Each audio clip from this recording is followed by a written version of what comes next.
हरे कृष्णा। आज हम भगवद गीता यथारूप के 6ठे अध्याय के श्लोक संख्या 13 और 14 का अध्ययन करने जा रहे हैं। जगत गुरु श्रील प्रभुपाद की जय, अनंत कोटि वैष्णवों की जय।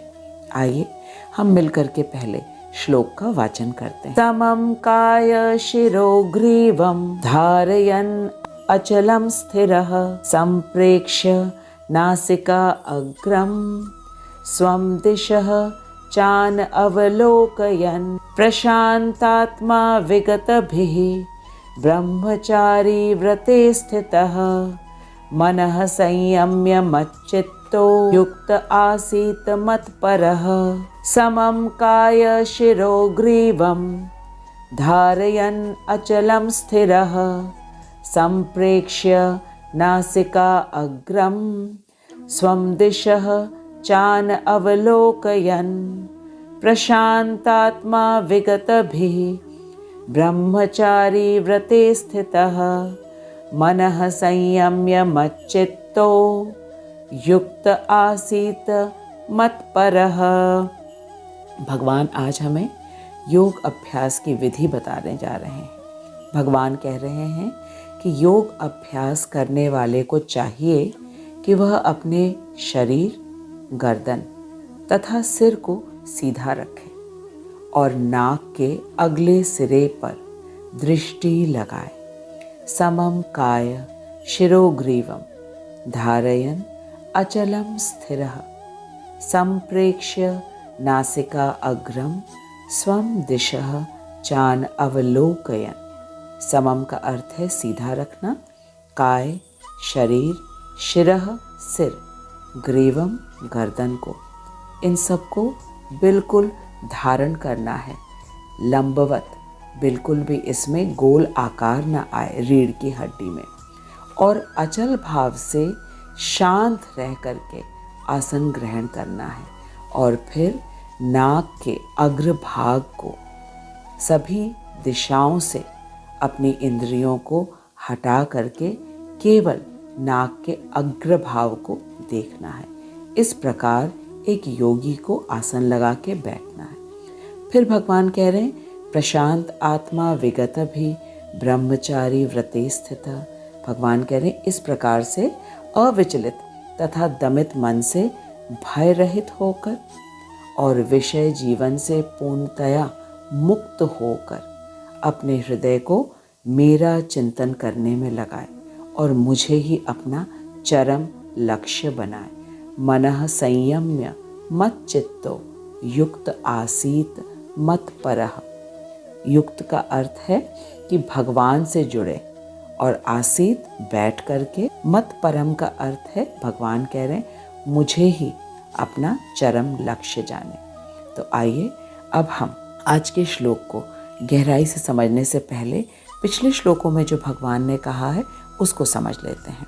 इससे हमें आज के श्लोक को समझने में आसानी होगी। भगवान ने श्लोक संख्या 10 में कहा है कि योगी को निर्जन स्थान में जाना है और वो भी बिल्कुल अकेले, और वह स्थान पवित्र होना चाहिए, और वहाँ जाकर अपने मन और देह को संयमित कर अपने हृदय में बैठे परमात्मा को देखने का प्रयास करना है। फिर भगवान ने कहा कि योगी को पूर्ण रूप से आशा रहित होना है, और साथ में यदि जंगल में भी कोई भी भौतिक विषय आए तो उसे स्वीकार न करें। इस तरह योगी को भगवान में अपने चित्त को लगाना है। ये तो भगवान ने श्लोक संख्या 10 में बताया कि योगी के लिए किस प्रकार का स्थान होना चाहिए, वह कैसे वहाँ जाए, अकेले जाए तथा संसार से पूर्ण रूप से आशा रहित होना है उसे। यदि योगी संसार में सुख की आशा को रखेगा, सुख की आशा को नहीं त्यागेगा, तो वो भगवान में क्यों योग करना चाहेगा। इसीलिए आशा रहित होना एक योगी के लिए अनिवार्य है। इसके बाद भगवान ने श्लोक संख्या 11 और 12 में बताया कि किस प्रकार का आसन होना चाहिए एक योगी का और उसे कैसे बैठना है। तो भगवान ने कहा कि कुशा का आसन बनाना चाहिए एक योगी को, और वो आसन न तो बहुत ऊंचा हो और न बहुत नीचा। बहुत ऊंचा होने से अहंकार होने का डर है और बहुत नीचा होने से कीड़े मकोड़े परेशान कर सकते हैं। इसलिए ठीक ठीक ऊंचाई पर आसन होना चाहिए। साथ ही स्थान बिल्कुल स्वच्छ और पवित्र हो। और फिर आसन पर बैठकर चित्त, इंद्रियों तथा उनके कार्यों को संयमित कर अंतःकरण की शुद्धि के लिए योगाभ्यास करना चाहिए एक योगी को। अंतःकरण का अर्थ है मन। मन को बुद्धि के द्वारा भगवान के विष्णु रूप परमात्मा पर एकाग्र करने का प्रयास करता है एक योगी। इस तरह हमें अब तक पता चल गया कि योगी को कहाँ और कैसे जाना चाहिए तथा उसका आसन कैसा होना चाहिए और उसकी मनः स्थिति भी कैसी होनी चाहिए। यह सब हमने अब तक समझा। अब आगे हमें पता चलेगा कि वहाँ जा कर के योगी को क्या करना है। श्रील प्रभुपाद कहते हैं कि ये तो हम सभी जानते हैं कि भगवान हर जगह हैं और सबके हृदय में भी हैं, लेकिन दिखते क्यों नहीं हैं वे हमें। वही भगवान जो कि अधोक्षज हैं, परमात्मा रूप में उन्हें एक योगी देखने का अभ्यास करता है, प्रयत्न करता है योग अभ्यास की विधि से। अब आज के श्लोक में अर्थात श्लोक संख्या 13 तथा 14 में हमें ये ज्ञात होगा कि इस उच्च अवस्था तक कौन पहुंच पाएगा या कौन कभी भी नहीं पहुंच पाएगा, चाहे वो कितना भी योग का अभ्यास क्यों ना कर ले।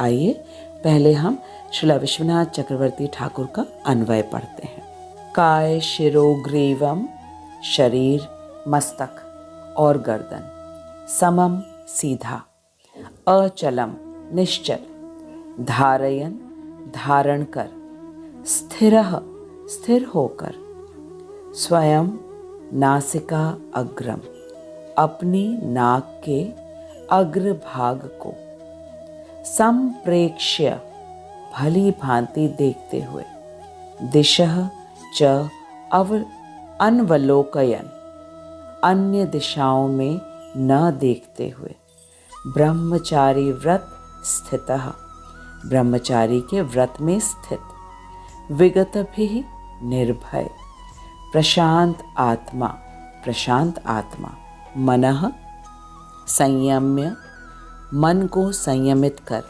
मत चित्तः मत परः चित्त को मुझ में लगाते हुए तथा मेरे परायण होकर, युक्त आसीत युक्त भाव से रहेंगे।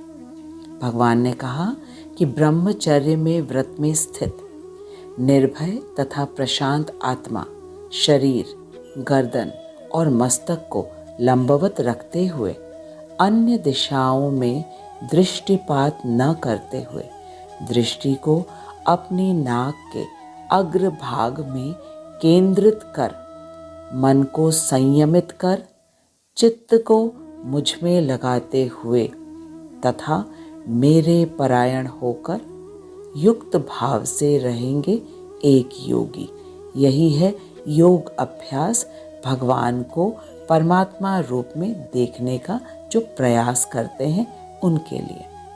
श्री विश्वनाथ चक्रवर्ती ठाकुर कह रहे हैं, कायो देह मध्य भागः समम अवक्रम अचलम निश्चलम धारयन कुर्वन् मनः संयम्य प्रत्यहत्य मच्चित्तो माम चतुर्भुजम सुंदर आकारम चिंतयन मत्परः मद्भक्ति परायणः अर्थात देह के मध्य भाग को काया कहते हैं।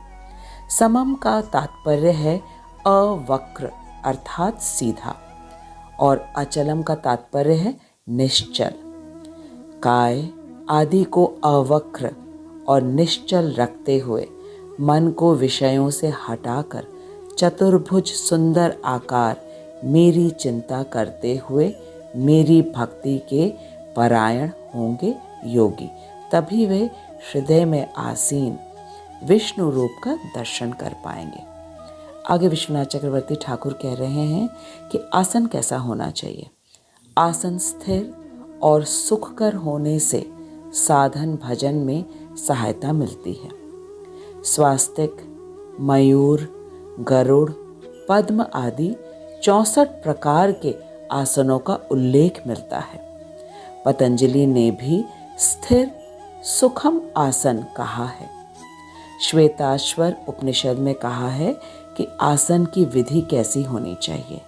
आसन की विधि में शरीर, मस्तक और ग्रीवा तीनों को एक सीध में सरल रूप से स्थापित कर मन के सहित इंद्रियों को हृदय स्थित ब्रह्म में सन्निविष्ट करना है।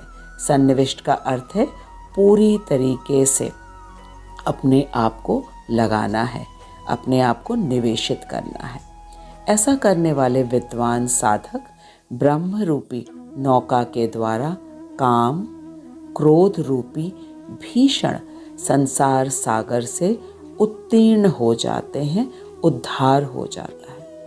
फिर आगे विश्वनाथ चक्रवर्ती ठाकुर कह रहे हैं कि यदि कोई यह शंका करे कि मानस स्मरण में विषय में स्थूल शरीरगत आसन की क्या आवश्यकता है। इसका अर्थ है कि कोई अगर ये सोचे कि भगवान का चिंतन करने के लिए इन सब को क्यों हमें पालन करना है कि शरीर, सिर और हमारे गर्दन को बिल्कुल सीधा रखना है, आसन में बैठना है, इन सब का क्यों पालन करना है। तो इसके उत्तर में श्री विश्वनाथ चक्रवर्ती ठाकुर कह रहे हैं कि कहा गया है आसीनः संभवात। आसीन संभवात का अर्थ है स्थिर आसन लगाकर श्री हरि का स्मरण करना चाहिए। और ये कहाँ बताया गया है? गोविंद भाष्य में श्रील बलदेव विद्याभूषण के द्वारा। बलदेव विद्याभूषण जी कह रहे हैं कि आसन के बिना चित्त की एकाग्रता संपन्न नहीं हो सकती। यदि कोई सोचे कि चलते फिरते, सोते या खड़े रहते समय चित्त को वो भगवान में लगाएंगे, ये असंभव है। क्योंकि चलते फिरते, सोते या खड़े रहते हुए चित्त हमारा विक्षिप्त रहता है और उस स्थिति में चित्त को एकाग्र करना संभव नहीं है। इसलिए आसीनः संभवात कहा गया है कि पूर्ण रूप से गर्दन, मस्तक और काया अर्थात शरीर को लंबवत रखना है। उसमें वक्र नहीं आना चाहिए, गोलाकार नहीं होना चाहिए रीढ़ की हड्डी में। इस तरह से जब एक योगी अपने नाक के अग्र भाग में अपना पूरा ध्यान केंद्रित करेगा, समस्त प्रकार के भय से रहित होकर ब्रह्मचर्य का पालन करके, तब वह अपने हृदय में बैठे भगवान का दर्शन कर पाएगा। श्रील विश्वनाथ चक्रवर्ती ठाकुर की जय। आइए अब हम श्रील प्रभुपाद के तात्पर्य को पढ़ते हैं और इस श्लोक को और अच्छी तरह समझते हैं।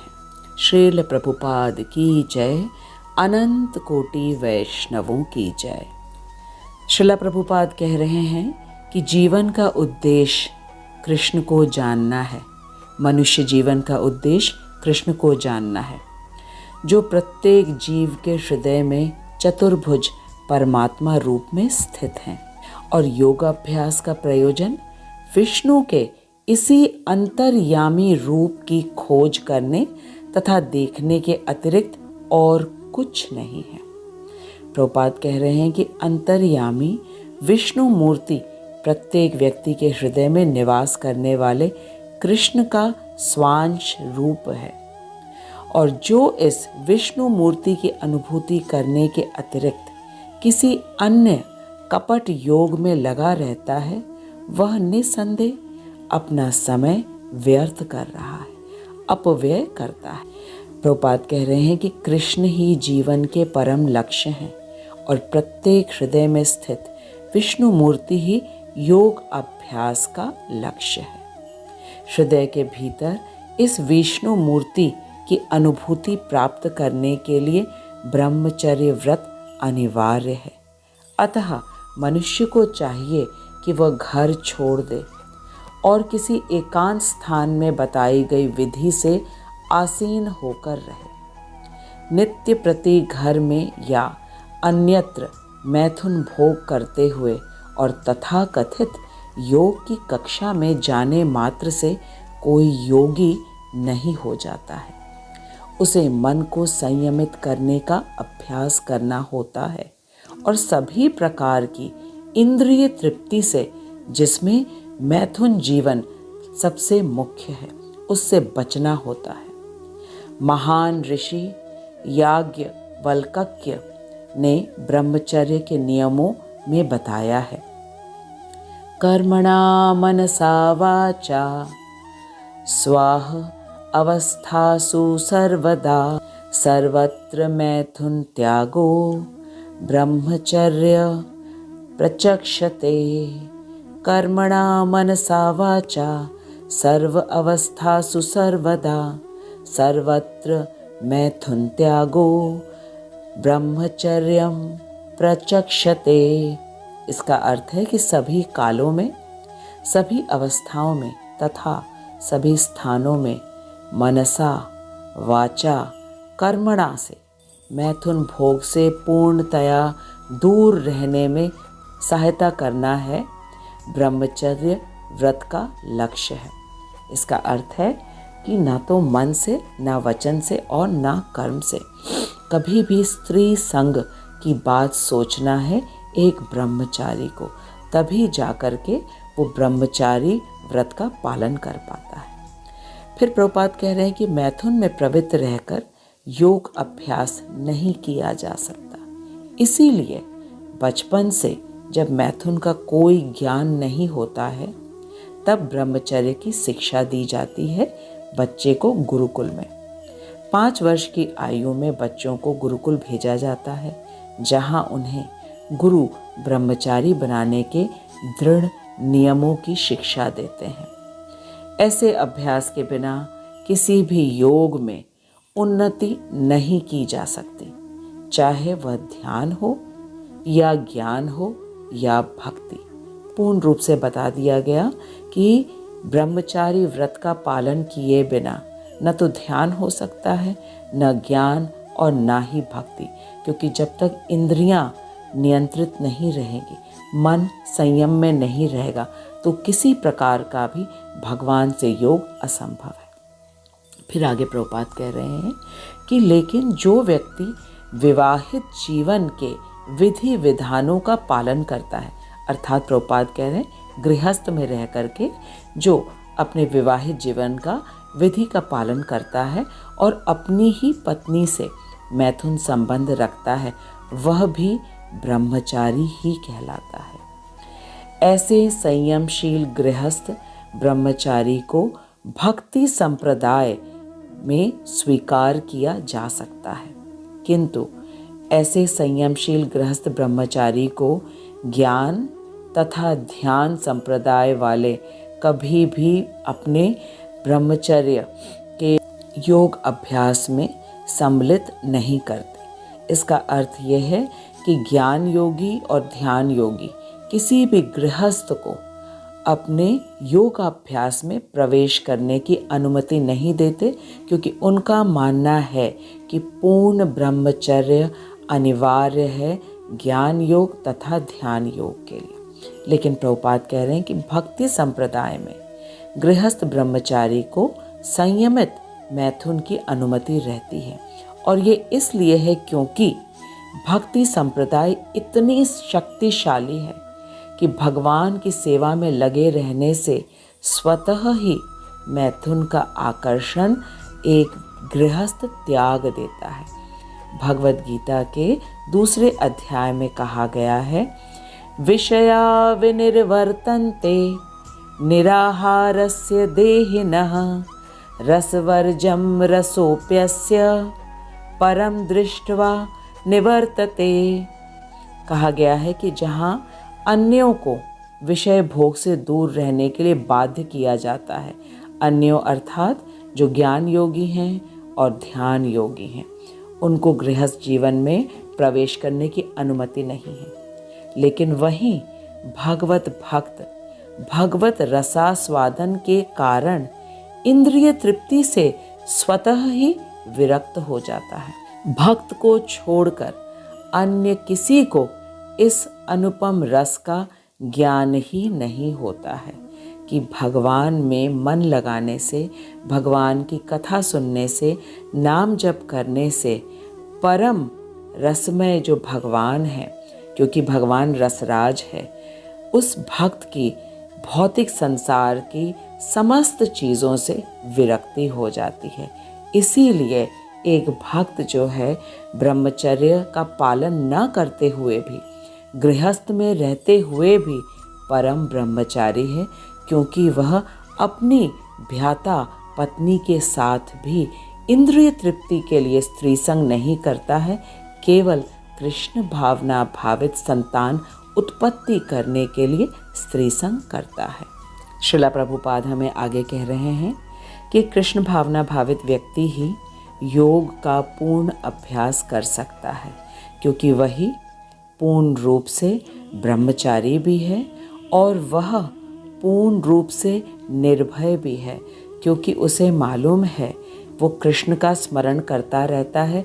उसे मालूम है कि कृष्ण परम भोक्ता हैं, समस्त लोकों के, समस्त देवताओं के नियंता हैं, वे ही सुहृद हैं, वे ही सबके मित्र हैं और वे कृष्ण सदा उसके हृदय में आसीन रहते हैं परमात्मा रूप में। इसलिए वह पूर्ण रूप से निर्भय रहता है, चाहे संसार में कुछ भी हो जाए। तो योग के लिए जो दो मुख्य रूप से योग्यता बताई गई है, पहली ब्रह्मचर्य और दूसरा उसे निर्भय होना चाहिए, वह तो एक कृष्ण भावना भावित व्यक्ति ही पूरी तरीके से उस योग्यता में खरा उतरता है। और क्योंकि उसके अंतःकरण में हमेशा भगवान विराजमान रहते हैं, इसलिए वह हमेशा भगवान से युक्त रहता है। श्रीला प्रभुपाद कह रहे हैं कि इसीलिए एक कृष्ण भावना भावित व्यक्ति पहले से ही समस्त योगियों में श्रेष्ठ होता है, चाहे वो ज्ञान योगी हो, ध्यान योगी हो या भक्ति योगी। एक कृष्ण भक्त जो है वह सर्वश्रेष्ठ योगी है, क्योंकि वह हमेशा भगवान से युक्त।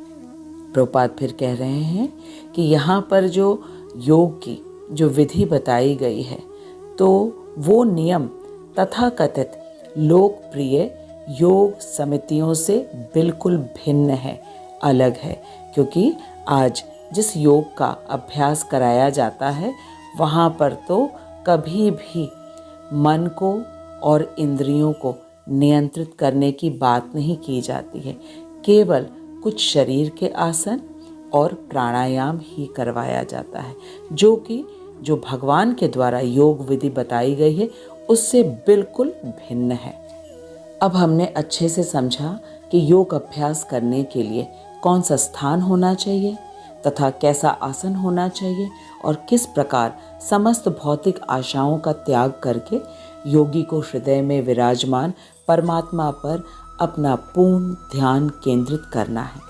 हमने ये भी जाना कि योग अभ्यास के लिए ब्रह्मचर्य का पालन करना अनिवार्य है और साथ ही योगी को पूर्ण रूप से निर्भय होना चाहिए, तभी वह योग अभ्यास कर पाएगा।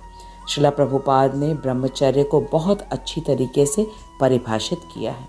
श्रीला प्रभुपाद ने कहा कि एक योगी को स्त्री संग के विषय में कभी नहीं सोचना चाहिए। स्त्री संग करने का तो प्रश्न ही नहीं उठता है। यहाँ तक कि यदि लकड़ी या प्लास्टिक की भी गुड़िया हो तो उसे भी हाथ नहीं लगाना चाहिए।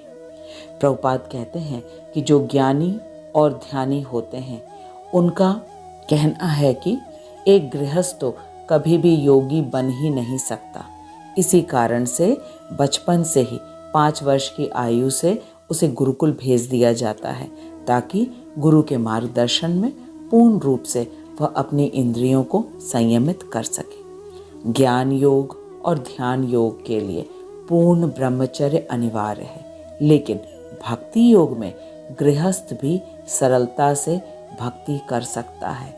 भक्ति योग के लिए ब्रह्मचर्य अनिवार्य इस प्रकार से नहीं है कि भक्ति योग में गृहस्थ यदि मर्यादा में अपनी विवाहित स्त्री के साथ संग करता है, केवल कृष्ण भावना भावित संतान उत्पत्ति के लिए, तो ऐसे गृहस्थ को भक्ति योग में ब्रह्मचारी ही माना जाता है।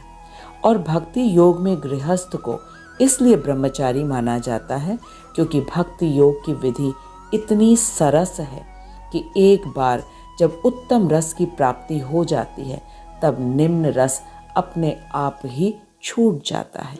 इस बात को प्रमाणित करने के लिए श्रील प्रभुपाद हमें ऋषि विश्वामित्र तथा नाम आचार्य हरिदास ठाकुर जी के उदाहरण को प्रस्तुत कर रहे हैं। ऋषि विश्वामित्र जी ने 60,000 वर्षों तक एक स्थान पर बैठकर बिना हिले डुले ध्यान योग का अभ्यास किया था, लेकिन मेनका की पायल की आवाज सुनते ही ऋषि का ध्यान भंग हो गया और वे भोग करने के लिए प्रवृत्त हो गए, अपने मन को नियंत्रित करने में असफल हो गए। इसी प्रकार की परीक्षा हरिदास ठाकुर जी की भी हुई।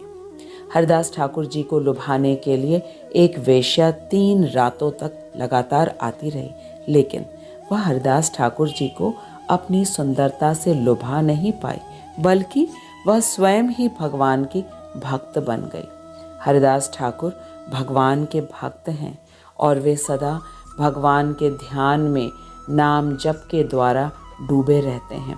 और भगवान के नाम में इतना आनंद है, इतना सुख है कि कोई और भौतिक सुख की ओर भक्त का मन जाता ही नहीं है।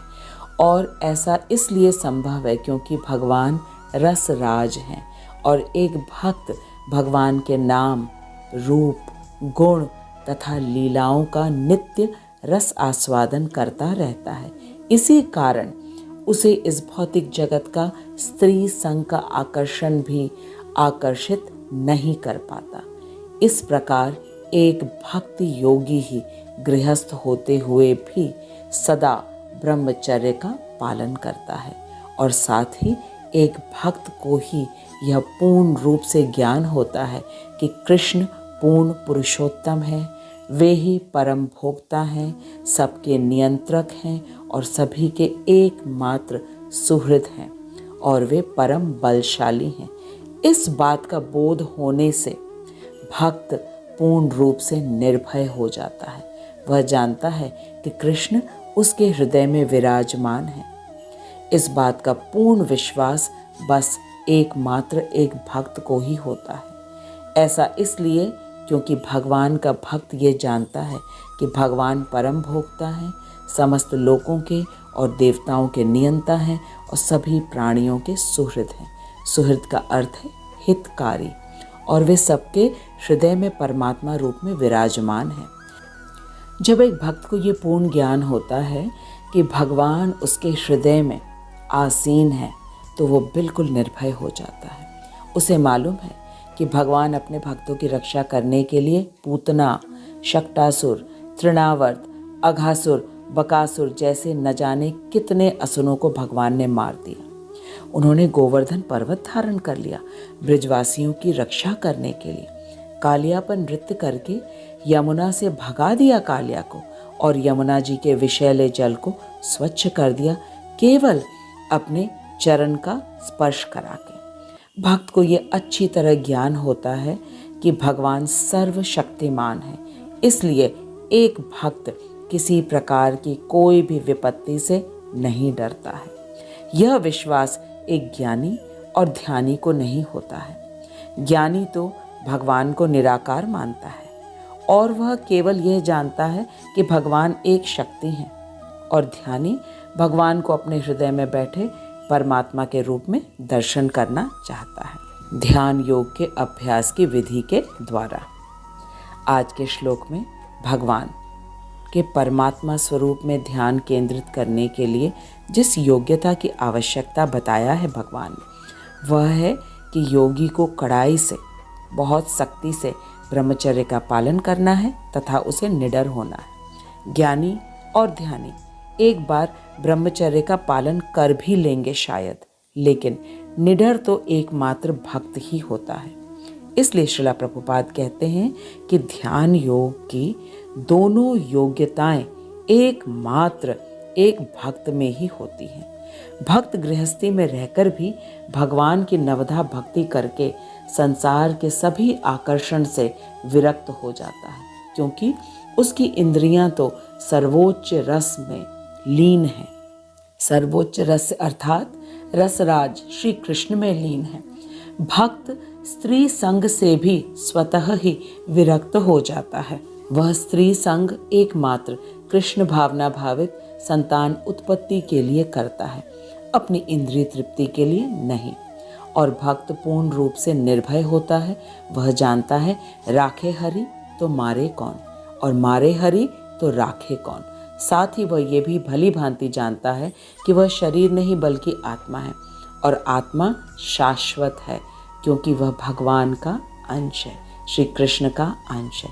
इस प्रकार ध्यान योग की दोनों योग्यताएं एक भक्त के पास ही होती हैं। एक भक्त ही दोनों योग्यताओं में खरा उतरता है। श्रील प्रभुपाद कहते हैं कि ध्यान योग की जो विधि भगवान ने बताया है वह अत्यधिक कठिन है। भगवान ने बताया है कि एक योगी को निर्जन स्थान में योग करना है, निर्जन स्थान में अकेले जाना है, और वह स्थान शुद्ध होना चाहिए। आसन न तो बहुत ऊंचा हो न बहुत नीचा, और समस्त इंद्रियों को निग्रह कर पूरा ध्यान हृदय में विराजमान परमात्मा पर लगाना है। योगी को आसन पर बिना हिले डुले बैठना है, और योगी का मन पूर्ण रूप से अविचलित होना चाहिए, भय रहित होना चाहिए, विषयों से पूर्णतया मुक्त होना चाहिए। इस प्रकार योगी को भगवान ने परमात्मा स्वरूप का चिंतन करने के लिए कहा है। ये सुनने में भी हम सबको कितना कठिन लग रहा होगा। यही एक योगी का परम लक्ष्य है, और मनुष्य जीवन का परम लक्ष्य है कृष्ण को जानना। योगी का परम लक्ष्य है हृदय में परमात्मा स्वरूप विष्णु रूप का दर्शन करना, और मनुष्य जीवन का परम लक्ष्य है कृष्ण को जानना। योगी विष्णु रूप में अंतर्यामी की खोज करता है, और एक भक्त कृष्ण भक्ति करके अपने जीवन का सर्वोच्च लक्ष्य बहुत ही सरलता से प्राप्त कर लेता है।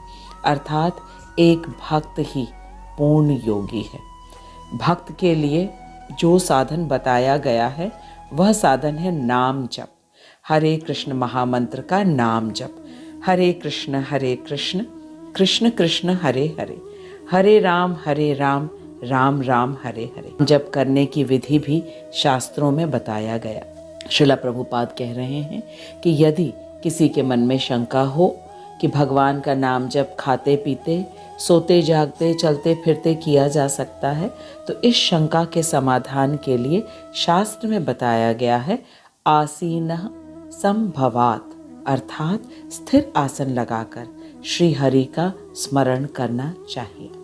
आसन के बिना चित्त की एकाग्रता संपन्न नहीं होती। गोविंद भाष्य में श्रील बलदेव विद्याभूषण जी ने कहा है कि चलते फिरते या फिर लेटे या खड़े रह करके चित्त विक्षिप्त रहता है। आसन केवल कुशा आसन को ही नहीं कहते, बल्कि बैठने की विधि भी आसन है। पतंजलि योग सूत्र में 64 प्रकार के आसन बताए गए हैं, जैसे कि पद्मासन, अर्ध पद्मासन, स्वास्तिक, मयूर आसन, गरुड़ आसन, सुख आसन जैसे अनेक आसन बताए गए हैं, जिसमें से योगी किसी भी आसन पे बैठ करके फिर शरीर, मस्तक और गर्दन बिल्कुल सीधा रखे। इस प्रकार एक योगी को योग अभ्यास करना है। और ठीक इसी तरह एक भक्त को आसन लगाकर बिल्कुल सीधे बैठकर हरे कृष्ण महामंत्र का जप नित्य 16 माला करना है। भक्त अपना आसन मंदिर में लगा सकता है, या तुलसी जी के सामने, या श्रील प्रभुपाद के सामने बैठकर स्पष्ट उच्चारण करके नाम जप कर सकता है। इस प्रकार जप करने से निश्चित रूप से उसे हृदय में भगवत भक्ति की अनुभूति होगी। यदि किसी को शरीर में दिक्कत है तब भले ही वह चलकर जप कर ले, लेकिन यह केवल उन लोगों के लिए है जिनके शरीर में किसी प्रकार की समस्या है। लेकिन यह आदर्श जप का स्थिति नहीं है। आदर्श जप तो आसन लगा करके ही बिल्कुल सीधे बैठ करके किया जाता है। और अगर कोई इसका प्रयास करेगा तो धीरे धीरे अभ्यास हो जाएगा। हरे कृष्ण महामंत्र ही एकमात्र कलयुग में विधि बताई गई है भगवत प्राप्ति के लिए, और भगवत प्राप्ति मनुष्य का एकमात्र परम लक्ष्य है। श्रीमद् भागवतम में बताया गया है कि यदि कोई व्यक्ति कृष्ण के पवित्र नाम का जप करता है तो ये समझना चाहिए कि उसने अपने पिछले जन्म में सभी प्रकार की तपस्याएं की होंगी और सभी वैदिक यज्ञ किए होंगे। ये है कृष्ण नाम की महिमा। तो ये स्पष्ट हुआ कि कृष्ण भक्त ही एक पूर्ण योगी है और वह ब्रह्मचारी तथा भय रहित होता है, जो कि ध्यान योग करने के मुख्य योग्यता है। श्रील प्रभुपाद हमें लगातार कृष्ण भावना भावित बनने के लिए कह रहे हैं और कह रहे हैं कि कृष्ण भावना भावित बनना सरल, सरस तथा सुगम है कि इस विधि को सीख करके हम उचित निर्णय ले सके और अपने इस सुदुर्लभ मनुष्य जीवन को सफल बना सके। मैं आशा करती हूँ कि हम सभी ध्यान योग को अच्छी तरह समझ रहे हैं। जिस ध्यान योग की विधि भगवान हमें बता रहे हैं वो तो आज के युग में संभव ही नहीं है। ये तो सतयुग में संभव था और आज तो जगह जगह पर योग के केंद्र खुले हुए हैं। क्या वे भगवान के द्वारा बताए गए विधि का पालन कर रहे हैं? ये योग केंद्र सिर्फ कुछ शारीरिक आसन और प्राणायाम ही करवाते हैं और केवल शारीरिक आसन और प्राणायाम करने से मन और इंद्रियां कभी भी नियंत्रित नहीं हो पाएंगी, और जब इंद्रियां और मन नियंत्रित नहीं हो पाएंगी तो भगवान का परमात्मा रूप में दर्शन ही नहीं हो सकता। इसीलिए अच्छा तो ये होगा कि हम भ्रमित ना हो और कृष्ण भावनामृत की सरल विधि को अपनाएं और अपना मुख्य लक्ष्य सरलता से प्राप्त कर लें। मनुष्य जीवन का परम लक्ष्य है कृष्ण भक्ति करना। आप हरे कृष्ण महामंत्र का जप करिए और देखिए केवल 15 दिनों में आप स्वयं अनुभव करेंगे कि आपका मन कितना शांत हो रहा है। लेकिन चल चल के नहीं, एक स्थान पर सीधे बैठकर जप करना अति उत्तम है। लेकिन यदि स्वास्थ्य साथ नहीं देता तो चलकर थोड़ा कर सकते हैं, फिर आसन में बैठ जाएं या कुर्सी में बैठ कर के जप कर लें। आप अपना अनुभव मुझे कमेंट बॉक्स में अवश्य लिखिएगा। मैं श्रील प्रभुपाद, श्रील विश्वनाथ चक्रवर्ती ठाकुर और शिक्षा गुरु हिज ग्रेस हरिमोहन दास प्रभु जी को दंडवत प्रणाम करती हूँ कि उनकी अहेतुकी कृपा से हम भगवत गीता के परम गुह्य ज्ञान को इतनी सरलता से समझ रहे हैं। आपको मैं हृदय से धन्यवाद देती हूँ कि आप अपना कीमती समय एकाग्रता से भगवान के विषय में सुनने में लगा रहे हैं। अब हम अगले सप्ताह मिलेंगे, तब तक आप खूब प्रसन्नता से हरे कृष्ण महामंत्र का जप करिए और मन में अनुभव करिए कि आपका मन अब कितना स्थिर होने लगा है, इंद्रियां भौतिक विषयों से विरक्त होने लगी हैं। अगले सप्ताह मिलेंगे, तब तक हरे कृष्णा। जगत गुरु श्रील प्रभुपाद की जय। अनंत कोटि वैष्णवों की जय। हरे कृष्ण।